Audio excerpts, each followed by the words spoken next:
тұтынушылармен кері байланысты орнатып жүйелеу мақсатында және көрсетілетін қызметтің сапасын арттыру үшін су ресурстары маркетинг жауапкершілігі шектеулі серіктестігінің өкілдері ай сайын Отырар телеарнасының тікелей эфир арқылы сұхбат береді. Халық және билік бағдарламасында кәсіпорын мамандары тұтынушылардың ауыз су және кәріз жүйелеріне қатысты сұрақтарына жауап береді.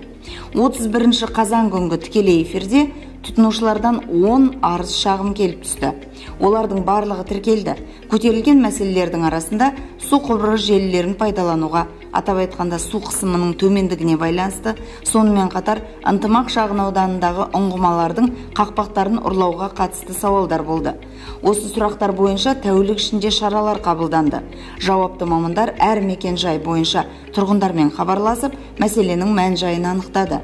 Кейбір сауалдар Шымкент қаласы әкімдігінің энергетика және инфрақұрылымды дамыту басқармасының, су құбыры және кәріз басқармасы мемлекеттік коммуналдық кәсіпорынның әріптестеріне жолданды. Себебі жауапты осы мекеме. Сұрақтардың арасында сумен қамту, су бұру, яғни кәріз қызметі үшін төлемақыға қатыстысы да болды. Ол бойынша тікелей эфир арқылы түсініктеме берілді. Екі жағдай бойынша абоненттер тұратын мекен-жайларға қызмет көрсететін дилерлік компания өкілдерінің өздері барып көрді. Өтініштердің бірі кәріз желілеріне қатысты еді. Диваев көшесінің тұрғыны көршілері кәріз жүйесіне заңсыз қосылды деп мәлімдеген. Алайда тексерген кезде бұл факт расталған жоқ.